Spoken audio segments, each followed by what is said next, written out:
All right, guys, welcome to my, this is the video for helping you with test corrections and retakes.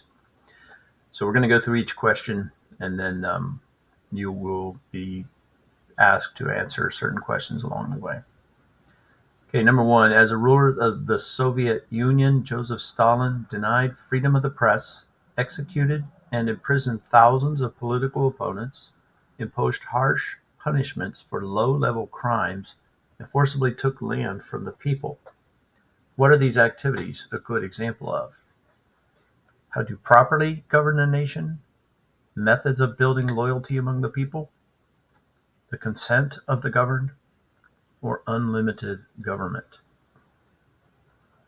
Here we have one of the most common aspects of a government that does not give rights to the people, an unlimited government, is denying freedom of the press. That means that no one is able to criticize the government. No one is able to try to hold the government accountable for its actions. The government is in control, and if you challenge it, you can get in trouble. So the correct answer in this case would be unlimited government.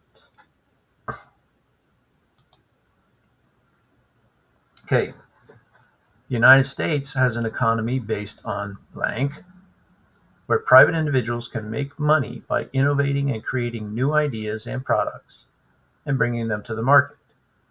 The economic system of blank is based on a communist system in which the government controls the availability of products and the cost of things.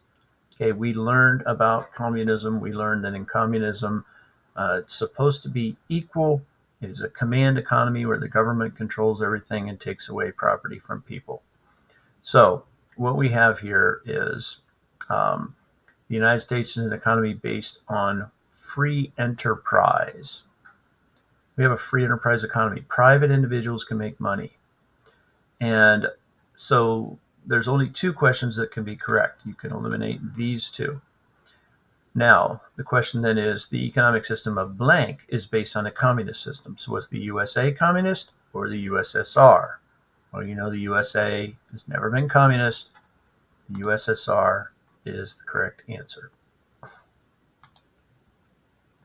Okay, so drag and drop the correct answer choice. Choose the correct answer from the word bank below, then drag it to the box that contains the correct answer. There are three boxes.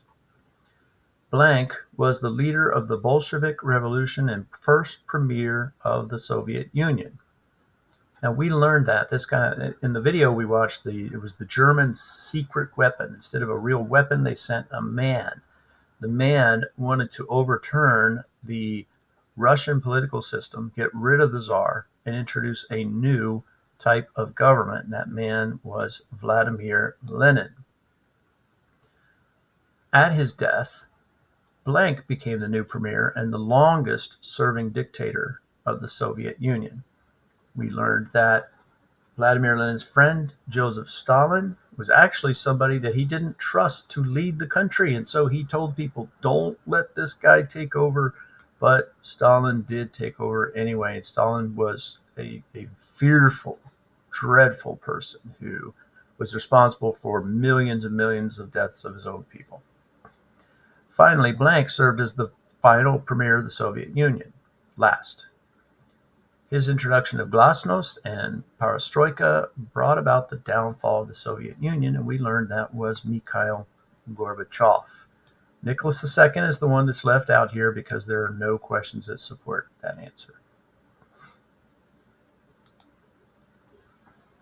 Okay, which of the following countries was once part of the Soviet Union? This one was, we looked at some maps and we had a little bit of discussion on this, and Ukraine was the correct answer. Not a lot of thought required for this one. You just had to remember that. This man is credited with creating conditions that caused the collapse of the USSR. Now, here's one of those questions where if you went back and looked at a prior question, we have This guy served as the final premier of the Soviet Union. His introduction of glasnost and perestroika brought about the downfall of the Soviet Union. Downfall and collapse are very similar ideas. And that is Mikhail Gorbachev. Now remember, it couldn't be the Tsar because the Soviet Union was after him. When he was killed, the Soviet Union became the new type of government.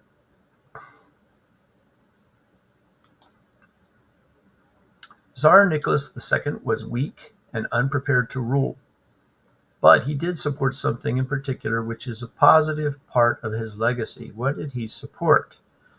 We had a slide talking about this. We said that he did not accomplish very much during his rule.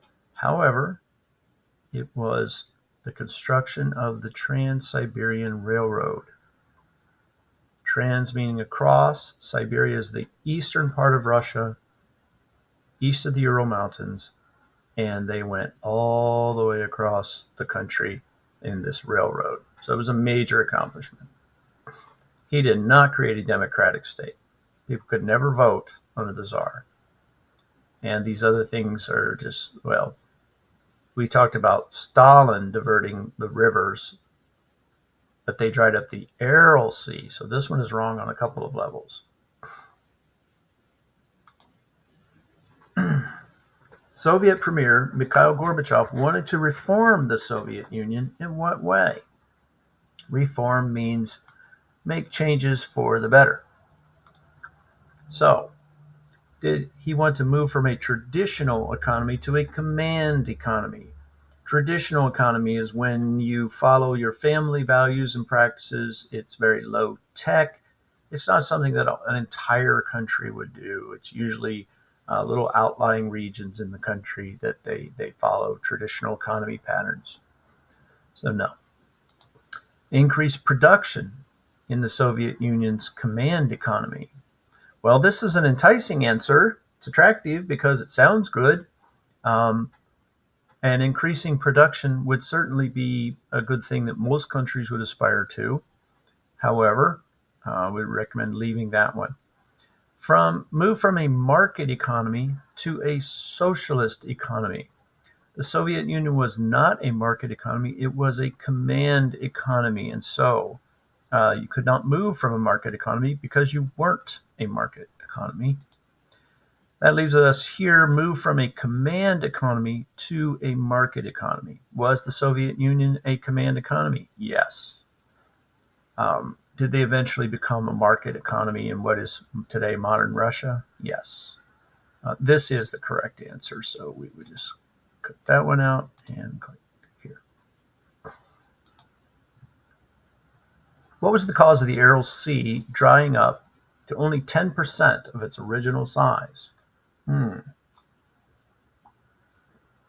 We learned this, that there were two rivers that fed the Aral Sea, along with the rainfall that you would get every year, and that those two rivers were changed in a way that did not allow them to flow into the Aral Sea as much. So let's read.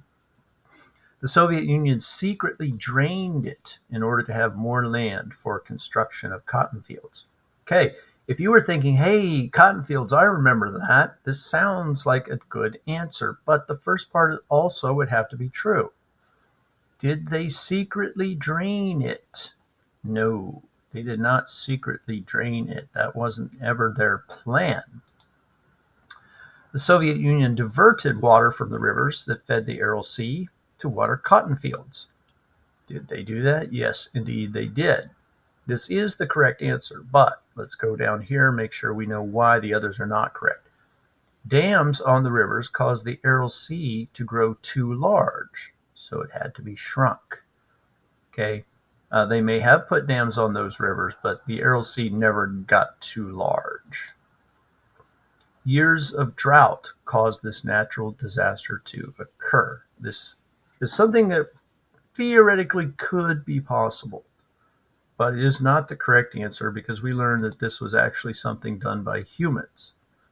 They diverted the water from the rivers. Okay, so we have a bunch of things happening here in this box. We have the buildup of nuclear weapons, threats and intimidation, no actual fighting, space race, fierce competition in all areas of life, like sports, competition for influence in other countries, and communism versus democracy. This was the subject of our Sage and Scribe activity, and it was the Cold War Sage and Scribe activity. Eastern Europe is a place, not a series of events. The Vietnam War, too limited. World War II, no. In fact, only one nuclear weapon was used during World War II, so you didn't have a buildup. And was there actual fighting? You bet there was. Same with Vietnam. So this is the Cold War. Okay, the subject of the paragraph below is economics. It's kind of a small paragraph, I realize. Complete the sentences by selecting the correct answers from the drop-down menus. In blank economies, the government owns all the factors of production. Government workers called central planners make all decisions about blank of goods and services. So let's look at our two options. So we got either a traditional communist or free enterprise economy. You have to think about what you know. Traditional economies, hunting, fishing, low tech. Um, so with a traditional economy, would the government own all the factors of production? Government's usually not even involved. These are things outlying, like way outside the major cities, smaller countrysides, villages along rivers. This is where traditional economies tend to occur. Communist. In communist economies, the government owns all the factors of production. Well, that sounds pretty good. You might want to think about that one. And then free enterprise. Remember, the government is very, very limited involvement in free enterprise. That's why they call it free. So this one has to be communist. Government workers called central planners make all decisions about what? Of goods and services. About the availability and sustainability of goods and services, about the marketing of goods and services, the production and distribution of goods and services. I realize this was a very difficult question. So, when we talked about economies early in the year, we asked the questions: what should we produce? How much should we produce? And who should we produce it for? You probably didn't remember that. That makes it hard, but this is talking about the production and distribution of goods and services. We're going to produce them, we're going to distribute them. How much do we produce? How much do we charge? Who gets it? Mikhail Gorbachev promoted glasnost, which is transparency, when he was leader of the Soviet Union. What was his goal? To increase economic output. Well, that's certainly a positive goal, and he did want to do that, but that's not what glasnost meant. To win the Cold War. He may have had that goal for a while, but he gave up on it. To increase loyalty by intimidating the population. Well, you just have to remember that Gorbachev was a guy who tried to make things better, and that's the exact opposite of glasnost. He wanted to make people less afraid of their government, to actually love the country they lived in. Okay, on this map, sorry, it's a little hard to see on this video possibly, but you can kind of tell this red stuff here. This is where all the people live. Okay. So why do most Russians choose to live where they do? Well, here they are. They're in the West. Okay. Little bits along the southern border here, but mostly here in the West. So most Russians live in the West. Let's do this. First, see if there's anything you can eliminate. Most live in the West. That's true. I won't eliminate that. Most live in the East. Here's the East. Do most of them live here? No. Cross it off. Most live in the East because the weather is warmer and there's good farmland. Well, the because part sounds good. Warmer weather, good farmland? Yeah, that's where people would live. But it says they live in the East. And no, that's not shown on the map. Most Russians live in Siberia because there are lots of taiga. Now, this map actually says Siberia right here, though it's hard to see, but we did learn that. So you would have had to have remembered this is Siberia. And no, they do not. There's only one acceptable answer. And the weather is better, and there's good farmland.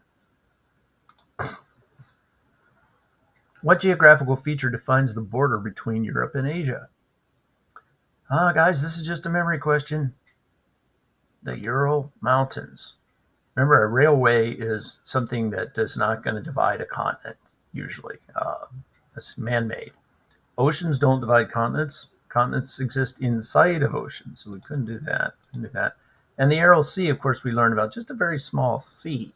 And we talked about it drying up, not that it divided the continent. So you're left with Ural Mountains. As an unlimited government, the Soviet Union was noted for keeping secrets from its people and other nations. After what event in 1986 did the Soviet government try to cover it up?